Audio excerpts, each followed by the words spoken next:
Hello and welcome to an Infinity the Game battle report. Today we're playing Kestrel Colonial Force versus the Jurisdictional Command of Tunguska, and the scenario is Supremacy. Now, today's battle report comes in response to requests from two different channel supporters. The first is from Tunguska, who just requested a Kestrel battle report and possibly a faction focus in future. Yes, I think that is something that I will do. Obviously, it's going to be something that's of interest to people because it is a new faction.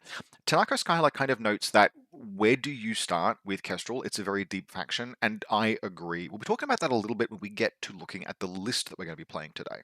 Now, the list that we're playing today comes directly from a second channel supporter, Tristan at Tristan Ludovic. I'm not going to try and pronounce your last name, I would butcher it. But Tristan actually has just submitted this list that we'll be playing today wholesale to be played as part of their request. Now, in this instance, we are going to do that, but just as a note for people who would like to see different things featured on the channel, I will not usually accept lists wholesale to play in battle reports. And the reason for that is that I enjoy writing lists. That's part of what I like about Infinity. And so writing a list but with a constraint, play with Uragon tractor mules, play as close as you can to Varuna in Vanilla Panoceania. Anything that's like a restriction, that's fine, because I can work with that, I can be creative, I can write a list to play. But if you just send me a list to play, I won't necessarily know as well as you do how you'd like it to function. I haven't had the same experience of creation. It's not as fun for me, in short. So in this particular case, Tristan, we are going to be playing your list, but just for channel supporters in future, as much as I really, really appreciate anyone who supports the channel and anyone who makes requests for battle reports, I will not usually play a list that is submitted wholesale. Now, the list that we're playing today is on screen now. Tristan just titled this Generalist Kestrel Colonial Force, and I agree, it's quite a good generalist list. There are some things in it that I wouldn't necessarily use myself. For example, I'm not a huge Beast Hunter enjoyer, although some of the things that separate a Beast Hunter from a Yamabushi, for example, would come into play in this game. But this is a generalist Kestrel list with a little bit of an, or probably a significant emphasis on being able to play Info War. And that Info War, I think, is what would set it apart from other generalist lists, and is where we'll kind of just start by talking about, hey, how should I build for Kestrel? One of the things about Kestrel Colonial Force is that it is a impressively deep faction. You basically cannot throw a dart blindfolded in Kestrel without hitting a really good profile. And what that means is that although I don't think there are any individual profiles in Kestrel that are busted, I think basically all of the good profiles either have some kind of a vulnerability that makes up for how powerful they are, or are just adequately costed. So, for example, the Tikbalang, which I've played a number of games against the Tikbalang +1 Lieutenant Order, Tikbalang of Montesa, and that thing is a terrifying monster, but it is also your lieutenant, which incentivizes you to pay for some chain of command. It's very expensive. It doesn't have armor-piercing rounds. Like, there are things that keep it in check and reasonable, even though it's very powerful. But lots of Kestrel is like that, and because the faction is so deep, there can be this kind of like, where the heck do I start? Take, which is what we saw from Tanako Skylar. And my response to that is, Kestrel is deep enough that you should probably always be trying to specialize. Now, I personally tend to drift toward one list I kind of like in any given faction. I'm actually not much of a specialist because I'm a butterfly. I bounce between every faction in the game just about, and when you're doing that, it kind of befits you to have one list that is good and is about as good as you can make it for that faction, because I don't necessarily have the time or mental space to specialize in every of the factions that I play. So I have one really good Dashat list, I have one really good Hack Islam list, etc., and I play lots of factions, but I don't play them necessarily deeply. I don't think Kestrel accommodates that. Kestrel, you want to specialize. Run multiple different lists, practice with multiple different lists, and you guide your specialization based on scenario or table or opponent, like whatever, pick something. If you're going into an event and the scenario list is not particularly hostile, for example, if I was playing Kestrel at CanCon, which is coming up in January, the scenario list in CanCon is relatively manageable. I think you could write two lists for CanCon, each of which could do all of the missions. So instead, each of those two lists could specialize for different table types or different opponent types. One thing that you might do, for example, is have one list that has a Black Air Fireteam option multi-sniper and one list that doesn't, because the Black Air is a quite polarizing piece. When it's good, it's incredible, but when your opponent has white noise, it's 33 points of borderline dead weight, because that thing will go down like an absolute sack of bricks if it gets shot through what it sees as smoke. And so having a list that flexes a black air in one but not the other, you can make the call. Like when you step into a game, you're like, oh, I'm playing against Combined Army, I'm playing against Tunguska. They're going to have white noise. It's very, very likely. Therefore, I'll take the list that doesn't have the black air. That's one way you could do it. You could also build lists for different tables. If you play in an area that has very variable tables, you could play, say, you could build one list, for example, that's like, yep, this table is a parking lot. I'm going to play my list for parking lot tables. Or you could be like, oh, this table is a borderline rat warren. I'm going to play my list with lots of things that can do close assault. A list with peacemakers and multiple Yamabushis and hacking, something like that.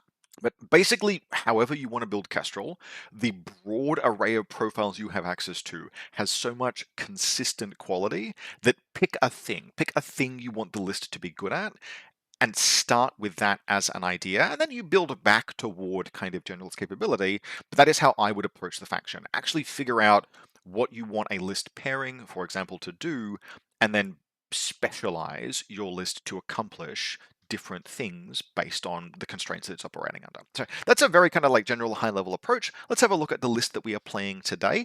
As noted, it is an intentionally generalist Kestrel list, which for battle reports is fine, but with a bit of a hacking skew. So what we have here is a first combat group that consists of 3 separate link teams. The first link team is a 3-person Fennec Fusilier Haris, Black Air, Fennec Hacker, and a Fennec Lieutenant. Now, in this particular case, I'll actually have the Fennec Lieutenant out of that link in a 4-person core. I'll just leave the Lieutenant behind. But you can, there's a decoy and a regular Lieutenant in this list. You can run them in either. We then have a Crux Knight FTO with strategic deployment, another Fennec Hacker, another Fennec Paramedic, and then a generic Fennec. In this particular case, I'll actually swap the generic Fennec and the Fennec Lieutenant because I know my opponent will have guided missiles, and I think it would be a bit, particularly the location where I put the model that is going to be linked with the Black Air, looked a lot like a place you would put a Lieutenant. So I've just swapped them around in this particular game. But basically, we are playing real hard on the strategic deployment Crux Knight FTO. One of the things this list is doing is it has a lot of mine layers, and it has a lot of hackers. We've already seen 2, there's another one coming up, which means that we are just shedding SWC into things that are not guns. That is fine, but in Panosiania, you've only got so much visibility control, etc. But the Crux Knight is basically a heavy machine gun with it costs 0 SWC and has a bunch of other stuff. It is an expensive profile, but it's really cool. Albedo -6, good martial arts, a very high damage multi-marksman rifle, native +1 special die, which means that in ARO it can be a 3-dice model, which is just super cool. He's very, very good at throwing drop bears. If you want to with this Crux Knight, you can throw, like, it's basically it's impossible to fail if you want to yeet a drop bear a really long way because you have so many special die helping you hit. Multi-pistol for short range, close combat is a specialist. 50 points is 50 points, but very, very cool profile. We have another Fennec Hacker. I really like Fennec Hackers. They are just whip 12, but having a fast panda, especially in a 16-point profile, is awesome. Paramedic, yep, the Crux Knight has high fizz, then another Fennec. Then we have a duo that I quite like, but which you could also change. We have a Griffin with heavy machine gun. Now, this is a piece that I have not been particularly big on, because it's just an Orc troop with an MSV. But in this case, it's in a Kestrel fire team, so it counts as Kestrel, and the Firefly that it's joined with counts as Kestrel as well. So this is a really nice, clean duo. The Firefly adds another hacker, fairly good quality one that can do a bunch of classifieds. In this case, the Firefly is an NCO. I wouldn't change it out, but if you had another NCO in the list, even if it's just another Firefly in another team, you would consider exchanging this for Bipandra, who has tactical awareness and is a very good doctor.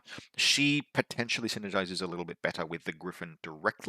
The Firefly in this case just expands the hacking network really well, and since we're playing Supremacy, is going to be a good specialist for that mission. We then have a Fagazi Dronbot, just as the last order in this all links all the time group. In Combat Group 2, we have our midfield and a drop troop. Peacemaker Mine Layer, love this profile. It is expensive, but super sweet. A Banshee Killer Hacker drop troop. So this is the only KHD in the list. I am actually coming around to the idea. This is one of the things I looked at Shinden Butai, and I like, there's just no good KHDs in this list. But actually, the drop troop KHD is fine, and I literally might just run Shinden Butai KHDs as ground troops with super jump. But in this case, we have the Banshee, Parachutist, Combat Jump, super jump with jet propulsion, just a submachine gun. Just a submachine gun is kind of rough, but it's fine, and it's a KHD. A Beast Hunter, this is the Panosianian variant with heavy flamethrower +1 burst. As noted, I am not a massive Beast Hunter enjoyer, but It's got super jump. That's a good skill that would come up in this game. We then have one of my favorite profiles in Kestrel, the 11-point half an SWC Jackal, boarding shotgun, boarding pistol, EM grenade launcher, infiltration mine layer. Sweet profile for 11 points. And then a mule bot. Now, what is this list not doing? Well, it's not spending its points particularly nicely. 5.5 SWC and 298 points is extremely cursed. But I didn't want to change it just for this battle report, and to spend those points, you would have to adjust things sort of like a little bit more significantly. Now, what would I like in this list? I would like possibly one more backup gun. You are relying kind of heavily, like you can, with that neurokinetic black air, you can use it in active turn. You don't particularly want to, but it is an option, particularly if you have good range bands, etc. It's still going to be firing 1 dice plus 1 special dice. The Crux Knight is a very good gun. The Griffin is a very solid gun, but you're kind of falling short after that. You don't have much more in the way of firepower and muscular pieces after that point. If you're not going to take any more muscular pieces, then you do want other pieces that can do like dangerous close assault work. And so another option for this list would be to trim down those fire teams, right? You don't necessarily need 4 people in the Crux Knight team. If you were to cut, for example, the paramedic or even a hacker, I don't think you need as many hackers as this list has, you could start doing things like fit in Yamabushis. And Yamabushi are very, very good. They give you more dangerous close assault. And so while there are things that I would do in tailoring this list, in the spirit of the request in this particular occasion, I've made no amendments, and I think this is a very serviceable list for generalist play. So that is our initial discussion about Kestrel, my basic and kind of not necessarily super helpful, but somewhere to start if you're doing list construction, right? Think about a thing you want the list to accomplish, whether it is a scenario or to beat a certain opponent or a certain faction or a certain table, and walk backwards from there. Move backwards from that specialization toward a degree of generalization that you're happy with. Let's jump into and take a look at what we'll be playing against today, Jurisdictional Command of Tunguska. So this is the Tunguska list we're playing against. This is against one of my regular opponents, Aaron. Aaron, who has jumped back into Infinity in N5. Aaron and I have been playing a bunch. I've not done battle reports of nearly every game that we've played, but he's keen for N5, and he's basically just playing everything in the faction until both the faction and N5, the rust is brushed off. I really like this list, but full disclosure, that is a very, very Barack Obama awarding himself a Nobel Prize.jpg kind of vibe, because I wrote this list. Aaron and I had a game earlier this week where he was trying out Perseus in a Securitate link. Don't do that, by the way. We learned the hard way. That sucks. Perseus is awesome. Turns out that stapling him to a bunch of dudes that can't super jump is not very good. Perseus, incredible. Slowing him down by putting him with Securitate, no. Do not do that. He's just way too dangerous. I have never felt more comfortable playing against Perseus than I did in that particular game. After that game, we got to talking, and I basically just rattled off a bunch of things because I mentioned, hey, I think in this particular list, total reaction bots are very helpful in buying you time, but if you're taking a total reaction bot, you do need an engineer. Aaron responded, I do not like taking the clockmaker. It's very, very expensive. I think it's only a sometimes food. What other engineers do we have? We've got Fiddler. Is Fiddler any good in N5? People have been saying she's kind of bad. I don't know. I actually think she's pretty good. I think a lot of there are things about her that changed and that were made worse, but the core effect that she has, which is that she just forks you with multiple shotgun attacks at close range, with very, very dangerous shotgun attacks, is still present and actually in some respects more powerful. She's probably still pretty good. What can we do with the list? And I rattled off a bunch of units, and then I put them in a list, and it turned out that they all fit. And so that is this list. So what we're playing against here is just an absolute gremlin swarm of Tunguska robots with just enough firepower and just enough hacking to be able to carry through on the traditional Nomad things. So in Combat Group 1, we have Fiddler with 2 Jackbots and 2 Zond bots. We have a Puppet Master with 2 Puppet bots, 1 Forward Observer, 1 plus Skill Attack Shock. We have an Interventor Lieutenant Hacking Device Plus and an Interventor Killer Hacker.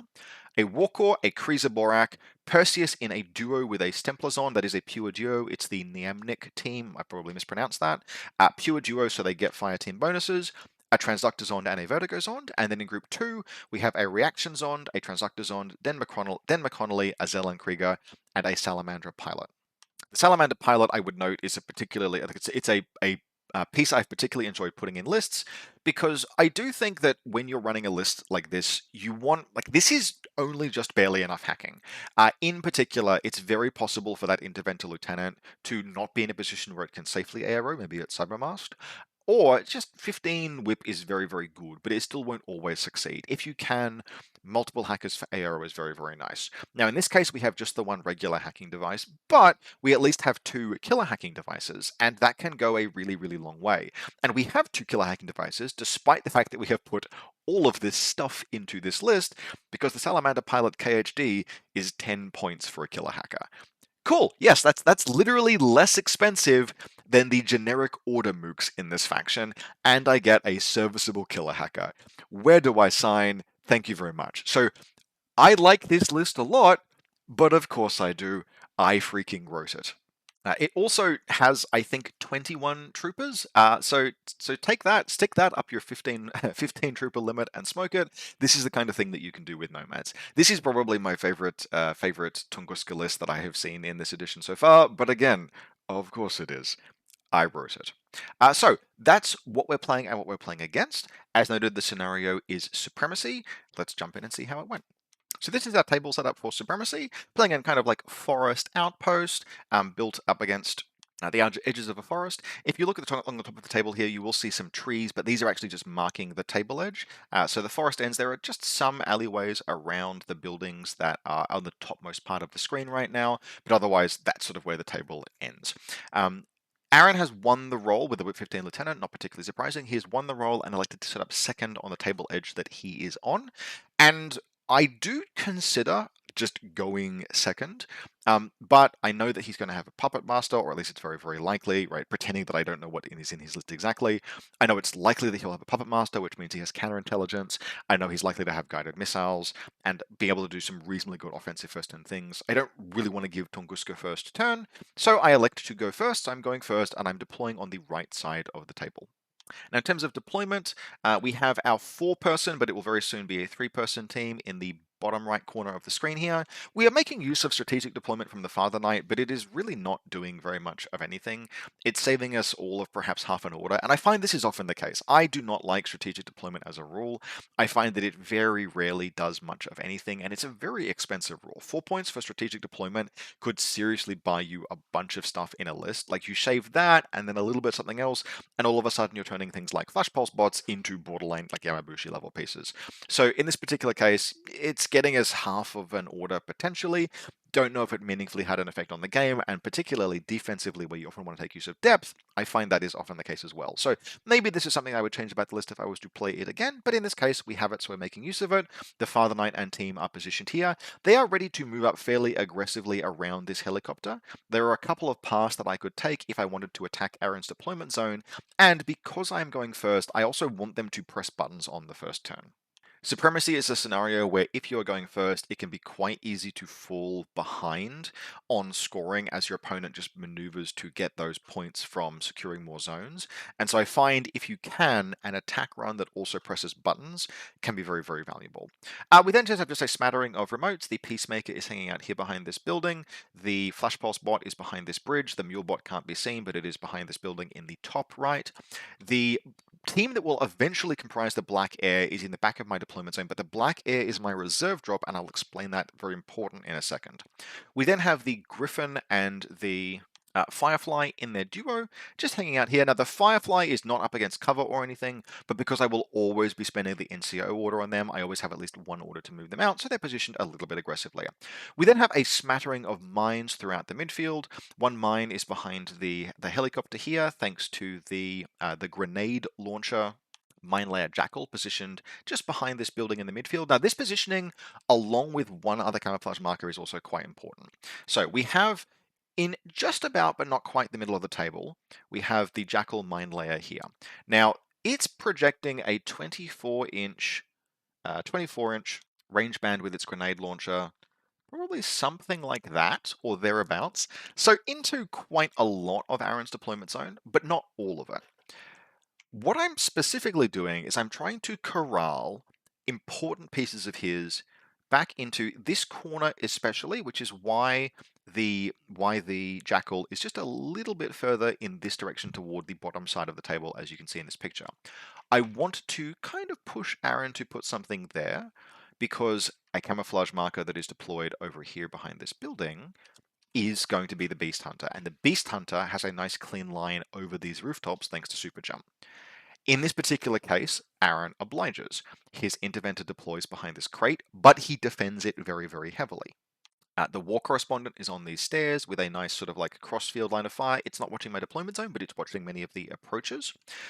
Perseus and his Templazond are hanging out down here as well. The KHD interventor is a little bit further back. The missile bot is on the back table edge. Now, Aaron can only see 13 troopers that he knows are real on my deployment zone, and because the black air parachutist exists, he's got things like the missile bot here, which is watching the entirety of his deployment zone along with some other pieces. The Kreisa Borak is hanging out behind this truck here, doing kind of similar things. It's actually positioned a little bit aggressively, so it has a line not quite, just about up across this bridge. Again, not looking to my deployment zone initially. You want to set your arrows up if you can, doing things like those crossfire positions, not watching your opponent's DZ, but watching where your opponent has to move through to attack you. This is kind of 101 level stuff. I've covered it on the channel before, but if you're new, because there are some new people watching this channel, the reason why is if you deploy something watching the deployment zone, right? If you deploy a gun watching your opponent's DZ, then they can shoot it on the first order of the game, which means that whatever happens as a result of that face-to-face roll, it will be resolved in one order. Any risk that they bear will materialize very, very early in their turn. If you win the face-to-face roll, right, the thing that happens for them that is bad happens immediately, which means that they can respond to it immediately with all of the orders that they have. They can reorient their attacks, they can bring in a doctor, whatever. If you watch into the midfield, the positions that they have to move through to get to you, you still serve a defensive purpose, but they have spent, by the time any risk that they bear materializes, they've spent 1 or 2 or 3 orders moving, which means that the portion of their pool that they have to spend to reorient and recover from whatever damage they've sustained happens that much later in the turn, which means it's much more damaging to their plans. And so, as a result, we can see my deployment is going to be the same, watching the angles of approach toward your deployment zone, not watching the enemy deployment zone. And we've got a bunch of things in this deployment that are doing that. The puppets are both watching the long cross lanes, so the puppets are deployed on ground level and behind this crate here, watching basically everywhere that they would need to. The Kreisa Borak is deployed back here, the missile bot's deployed back here. We have in this position behind this and around this building a little bit more of a close-in defense. There is a repeater hanging out here. Dan McConnelly is inside the building, and eventually Fiddler will deploy down there as well. But in terms of repeaters, good repeater coverage in this deployment as well. So we've got the first repeater behind this building, the second repeater sort of forward behind this high ground, and then the third repeater, Perseus repeater. This collectively basically covers just about Aaron's entire deployment zone, which presents a very, you need 3 repeaters usually to do that, presents a very, very effective hacking defense. Finally, Aaron's reserve job is going to be Fiddler, and she's, the total reaction bot, can't miss that. Total reaction bot is in on this building, watching not necessarily all of my deployment zone, but again, kind of the same deal, right? It's got a little bit of a high ground visibility, but not that much, but mostly it is, again, watching the approaches, and importantly, it's got a nice line down sort of this direction and this direction, not necessarily bracketing my DZ directly. Now, Fiddler's going to come down as the reserve. She's going to deploy her jackbots. She's going to deploy in and around this building here, but she will have her 2 puppet bots positioned all over the place to be able to provide support for stuff. Now, as mentioned, I've deployed obviously my black air already at this point. My black air neurokinetics is my reserve job, and that was a very, very important pick in this particular game. The reason why is Aaron's lieutenant rolled for willpower 15. That means Aaron has a interventor lieutenant. That means he has white noise, and that means that if I put the black air in the wrong place, it is going to be just meat for the sharks, because just about any gun in Aaron's entire list, including even just the Thunderbolt, is a threat to the black air if it is shooting through white noise. The Kreisa Borak especially, I want to know where that thing is before I deploy the black air. Once the Kreisa goes down, I'm able to assess all the different lines and possible positions. It's on ground level. It's going to be moving maybe through one of these 2 different alleyways up the board. Okay, cool. I need as much distance as possible, so the black air goes slamming up against the back of the table edge on that crate with as much distance as it could possibly can between it and any different threats. That gives it the best chance of surviving the game, and in fact, it would survive the game. But while it limits how much impact the black air is going to have, because I can't just bracket Aaron into his DZ with it. I have to deploy it like that, because if I just deploy it watching his deployment zone, if I have that option, and there are a couple of positions, for example, on this crate here, I could potentially have had quite good line of sight into Aaron's deployment zone, or about half of it. It just dies in 2 orders to the Kreisa Borak, and I don't want that to happen, so I'm much, much more conservative with it. Now, As noted, I am going first, and we have positioned this Crux team. In fact, we positioned a few different things to make some fairly dangerous attacks. Aaron first is going to strip orders from our order group. Now, he has some good information to work with here. In my second combat group, he can see 2 regular orders, a bunch of camouflage markers, and 2 irregular orders. And deduction based on what he knows about the faction will tell him that one of those irregular orders must be a beast hunter, and the other camouflage markers are just mines. That means there's a beast hunter and the Specfire Jackal. And so he actually elects to strip both regular orders from the second combat group. That means that even though he has put this Interventor right where I wanted it in order to potentially attack it even on the first turn with the Beast Hunter, he has identified the threat from the Beast Hunter and just comfortably neutralized it, and in fact, just about neutralized that entire combat group by stripping those orders, which is cool. Right, well played. His Interventor will be safe this particular turn. I do have all of the orders that I might want in the first combat group, though, effectively 11 orders, and I will be spending all of those on a fairly solid first turn. Now, the action, I have enough orders in that group to basically split action across 2 different flanks. Along the top flank, as the picture is being presented, the Griffin and the Firefly are just going to move out, and they're just going to have some face-to-face rolls. Eventually, what they will succeed in doing over the course of a couple of different fights is that they will wound a puppet. They will actually do this after something else happens, so that's a very safe engagement. You'll see why in a moment. But the main thing they do is they put the Thunderbolt total reaction bot down. The Griffin gets wounded in the process of doing that, which is a little bit unlucky. He's got good ballistic skill and a lot of dice and good armor, but he does take a wound. But he does eventually put the total reaction bot down, and then they just sort of hang out in this space here and here, relatively safe. The Griffin goes prone, the Firefly is behind a crate, it's sort of comfortably protected, good enough for just a few orders. That leaves the remaining orders in this combat group to move up and around this way, but before we do that, we may as well just spend the irregulars that we've got in combat group 2.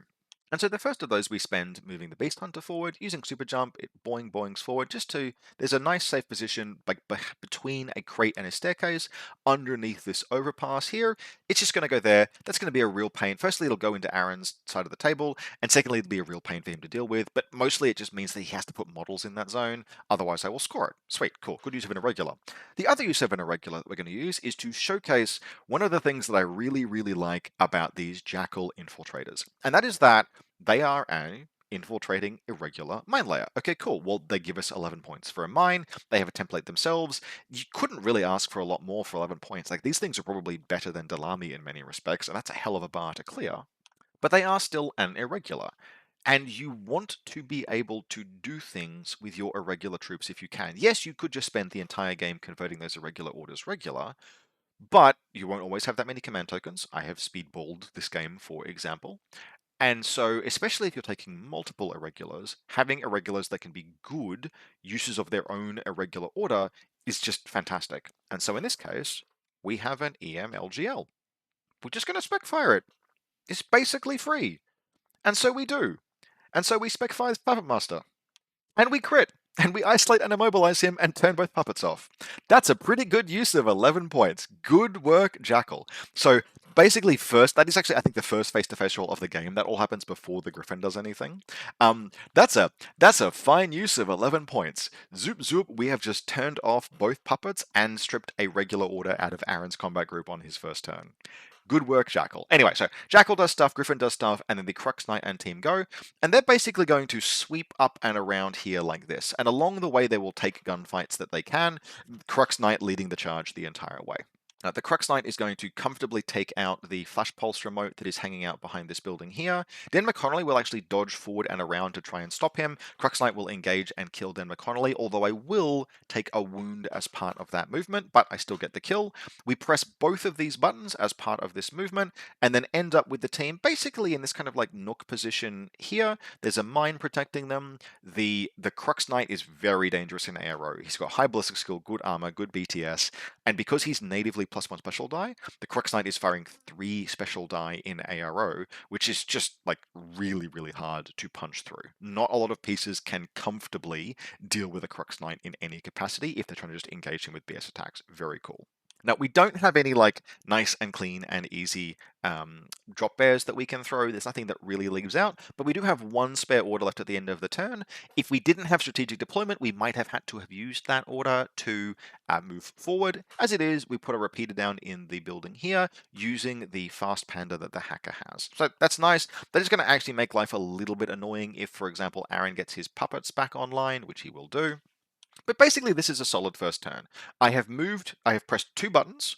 I have moved troops up into every quadrant, which, if nothing else, is going to make it difficult for Aaron to push all the way through to my quadrants because he has things in the way that he'll have to deal with.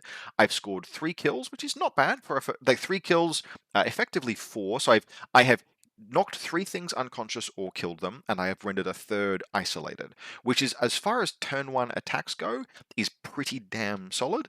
It is about what you would aim to accomplish much of the time, I think, as part of a good turn 1 attack. And in this case, we've also positioned for scenario and pressed 2 buttons. So solid first turn. Aaron will respond with a solid first turn of his own, and his solid first turn is going to be very, very, very fiddler-centric. So the first half of his turn is just her spending a whole bunch of orders. She is going to be moving out and around this way along with her jackbots, and around here she's got a safe line to do so because the black air can't quite see down there.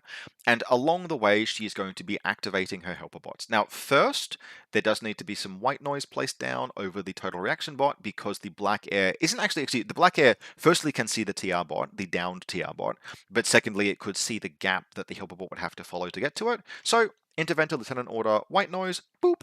As part of Fiddler's movement, the helper bot moves up and repairs the total reaction bot. She continues to move up and around, and along the way, the second helper bot will swing by the downed Flash Pulse bot over here and will recover it. That's pretty good. And then finally, she will launch her assault on the Father Knight. Now, she doesn't do this herself. She is a better gunfighter than she used to be, with a effectively burst 3 contender, but she's still too important. Like, if you put her up against the Father Knight and she dies, you lose everything about her. All of the peripherals, etc., everything. So instead, the Father Knight is already wounded. By the way, I called down Speedball, I called down 2 switch-ons, which I felt was pretty relevant against Nomads. Actually would not matter at all this game. The Griffin got one and the Father Knight got the other.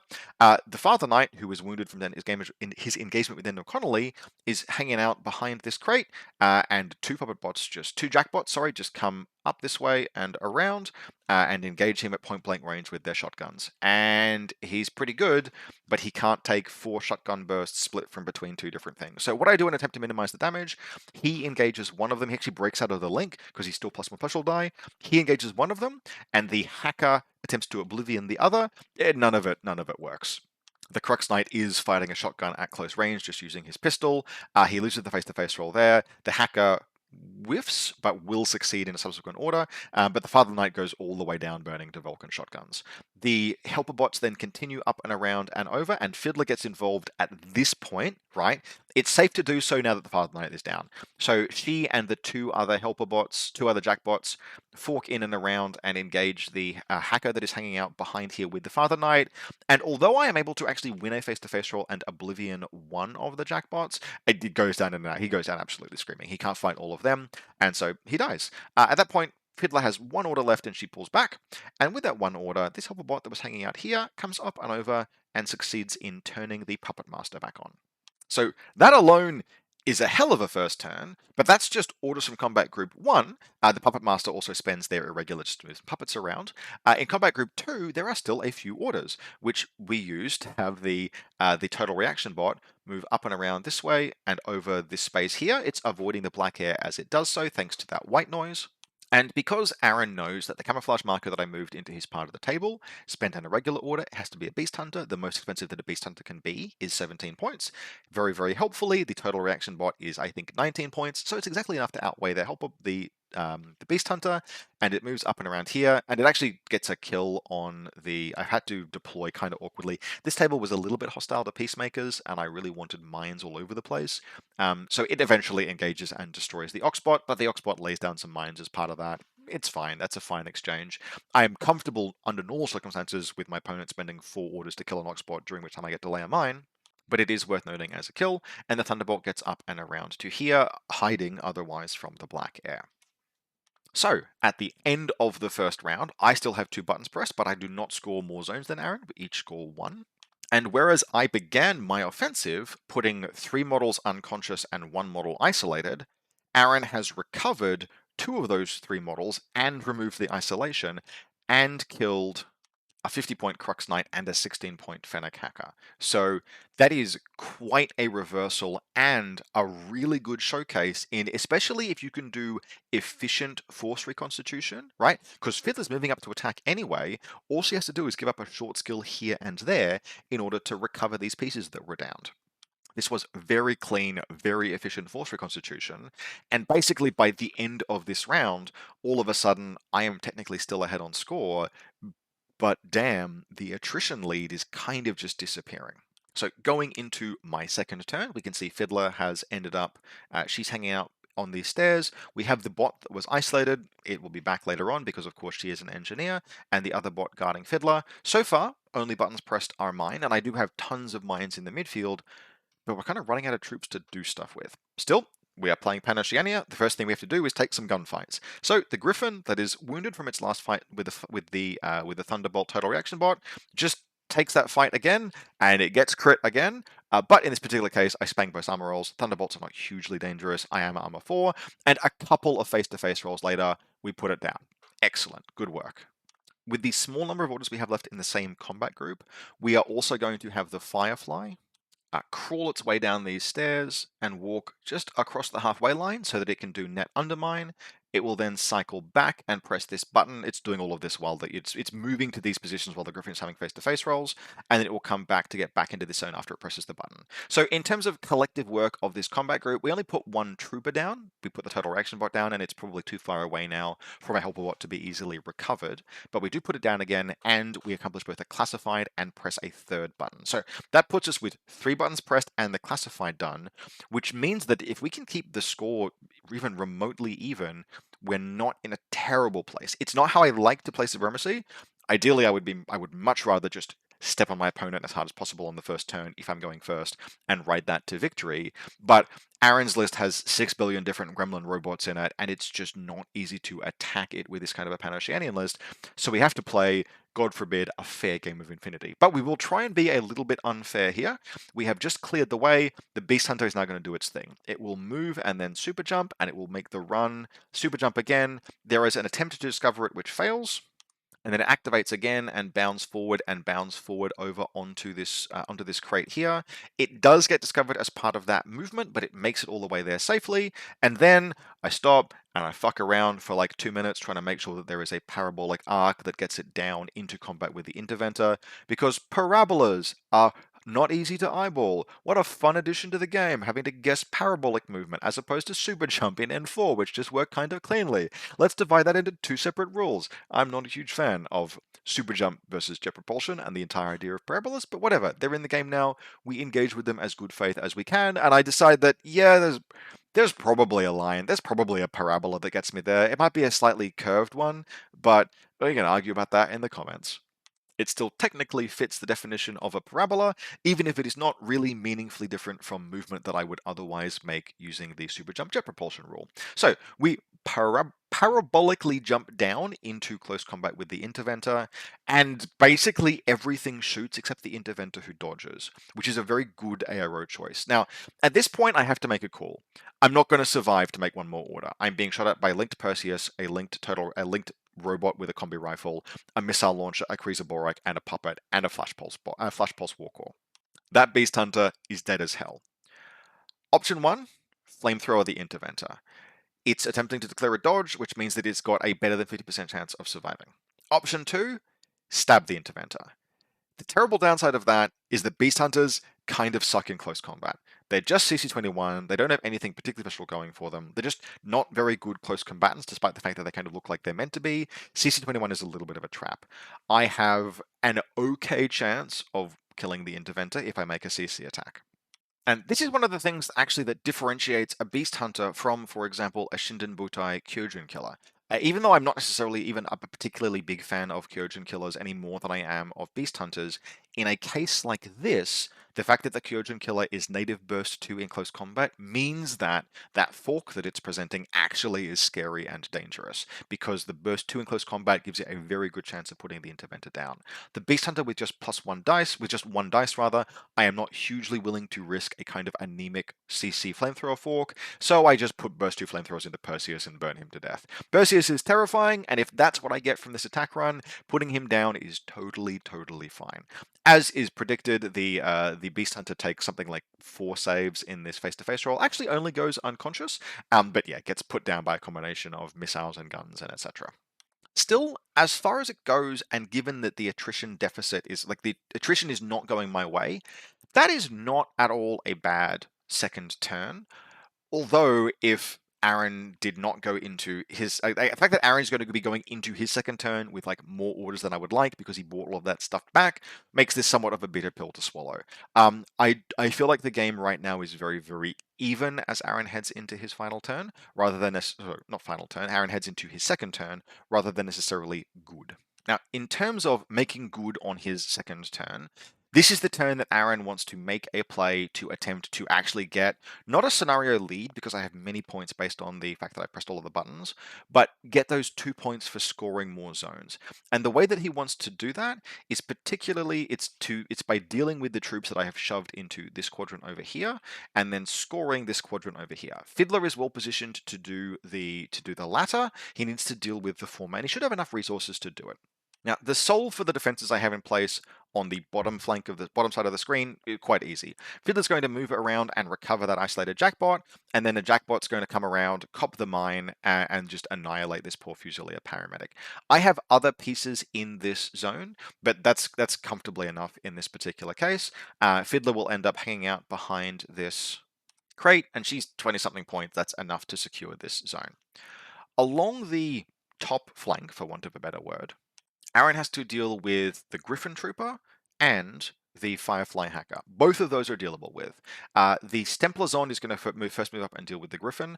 I have left it prone on this bridge so that it is in Aaron's zone, kind of difficult to deal with, but that bridge is not necessarily a particularly safe space. I could have pulled it back further, although I didn't really have the orders to do so. It was gunfighting just about up until the very end. But in those couple of orders I spent particularly moving and pressing buttons with the Firefly, I could have moved it back. In any case, it is on the bridge. It's a little bit exposed, and so the Stemplazon is going to move up and engage it. This is a 3 dice to 2, but we are both on 14s. And I'm wounded from my engagement with the Thunderbolt. So the Griffin goes down, and in fact this could have been made easier by just changing the order of operations, because the second thing that Aaron does is move the Interventor Killer Hacker up and around. Takes a couple of orders. It does have a path up through this space that it can just barely follow if it squeezes around this crate, doesn't bring it into the black line of sight, and it pops a Fast Panda up here, which then lets it's got 2 orders I think left to spend at this point, and it takes 2 orders, but it trinities the absolute hell out of the Firefly. Now, you just change the order of operations, and you've dropped the special die off of the Griffin, which makes the face-to-face roll with the Stemplazon even more reliable. That's a nice, clean removal of those 2 pieces. That leaves just a couple of orders free in the second combat group for Aaron to move the KHD Salamander Pilot up and around. And it will just move up, press this button, and then hunker down behind the helicopter over here, which all in all is a solid turn. And what it does mean is at the end of this turn, although I still have the top right zone, Aaron has bombed enough points into the top left zone to score those, and the bottom left zone is still Aaron's as well. Which means that at the end of this turn, Aaron scores 2 points for securing more zones. I am still in the lead at this point, but I'm in the lead because of mission objectives I've accomplished that Aaron can also accomplish. So heading into the final turn, it's time to get scrappy, and we are just going to see if we can't establish a position that maybe keeps things as equal as possible on the bottom, my left flank. A couple of things are going to happen here, because we have very limited resources. The first is that the Banshee is going to walk on behind the helicopter along this table edge. That has it outside Fiddler or anything else's line of sight. It can do so relatively safely. It's then going to super jump up and around in order to see Fiddler. It's going to put 3 shots into her back with the submachine gun, but although I crit, she is crit immune. I do 1 hit, which she passes the save. But then from there, I will nook in behind this helicopter blade and KHD down the Salamander Pilot.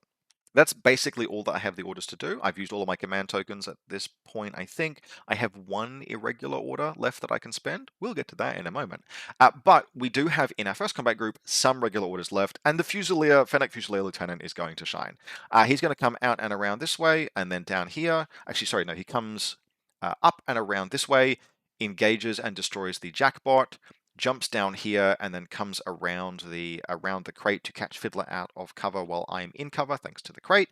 And I think it takes like 3 face-to-face rolls, but I put her down with the faithful old combi, which means that at the end of this turn, I've got the 23 point, I think, Killer Hacker in the bottom left zone, and the 10-point Fusilier plus the 11-point Jackal in the bottom right zone. We also, as mentioned, have that irregular order on the Jackal, so we may as well spend it again, which we do by once again spec-firing the Puppet Master, and once again rendering him isolated, turning off both puppets, which means that 11-point Jackal has 100% like made his contribution to this particular game.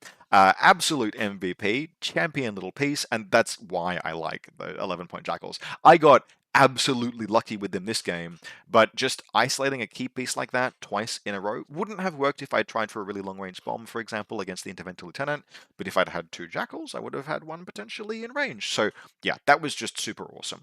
However, as we head into Aaron's third turn, he's got a pretty clean line of play in order to win the game. Right now, I am on 5 points. At the end of the first round, we each scored 1 for zones. I've pressed 3 buttons and I've done my classified. Aaron has done his classified. It was to recover something using an engineer or a doctor. He's pressed 1 button. He's scored 3 points for zone control, 1 in round 1 and 2 in round 2, which means that he is on 5 points as well, which means that all he needs to do to win is press any console and then just score the same number of zones as I have. And that is probably doable.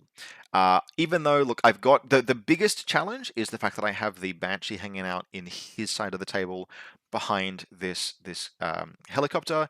But the thing about the Banshee is that it's a killer hacker. And the thing about killer hackers is that Tunguska is very, very good at solving them. And so the Combat Group 2 Translectors on that got picked up by Fiddler at the end of the first turn just moves out and around to here. Nothing can respond to it. Because the Banshee is a KHD, it doesn't have any hacking programs that would like turn off the repeater, for example. So it just walks cleanly into zone of control of the Banshee, and then the Interventor Killer Hacker begins to move forward. Now, there is always the chance that I crit this face-to-face roll. And I do. I crit the face-to-face roll against the Interventor. However, Trinity is not that high damage, and the Interventor is BTS 9 behind a firewall, which means that crit is just like, oh, what do you need to save on? 18s. You need to save on 18s. Is that what it is? Huh. Did you roll a 19 or a 20 on either of those dice? You didn't. Damn. Guess we're going again, hey. And so I think it actually takes 3 orders in the end. That Banshee manages to win 2 face-to-face rolls against an Interventor, but it is just not breaking through BTS 9 and firewall penalties. And on the third roll, I whiff the roll, finally needing 10s, and the Interventor just annihilates the Banshee. Last order of the game then, the Interventor, I mean there were more orders left that Aaron could have spent, but the last meaningful order, the Interventor just presses that button, 2 dice on 18s. We do a quick check, and it is technically possible for Aaron to score 3 zones this turn and therefore get even more points, but doing so would require the Interventor basically just moving with the last order to here. And in doing so, it would potentially trigger 3 mines, and a shotgun shot and a full arrow from the Black Air, and we decide that, at least for the purposes of narrative, no matter how much from someone from Tunguska escrow screaming over the comm to the Tunguska that this would improve their bottom line if it just makes this movement, the Interventor would probably decline to make that move. So Aaron, at the end of this game, gets over the line. The final score, we're going to each score 1 point at the end of this round, but that will put the score 7 points to 6. So a very narrow, but like a win to Tunguska. And in a tournament, this is a round that would get Aaron, I want to say 4 tournament points, and me 2. So very high scoring game, lots of action, lots of violence. We got to see Fiddler absolutely strut her stuff, which was very, very cool. I think rumors of her demise are greatly exaggerated. We did run into plenty of situations where her trying to move with Climbing Plus was a little bit awkward, but at the end of the day, those jackpots will still just absolutely mess you up. and she's an engineer in a faction that really, really likes engineers. So not every faction that can take Fiddler will necessarily want to take Fiddler, but in Tunguska, if you can fit her, compared to the cost of a Clockmaker, pretty manageable. So that concludes this battle report with a narrow Tunguska win. Big thanks as always to the channel supporters who make videos like this possible. If you'd like to support the channel, you can do so either by becoming a channel member on YouTube or via the Buy Me a Coffee link in the video description below. In terms of future content, this is likely to be the video for this week, coming out a little bit early, but I may also get a video out on the weekend, we'll see, and then the weekend after that is CanCon, also very much we'll see. So there may be a break in content, not this week, this is this week's video, but possibly next week. We will see. This 3-day long weekend is CanCon, and it's going to be a very, very big weekend.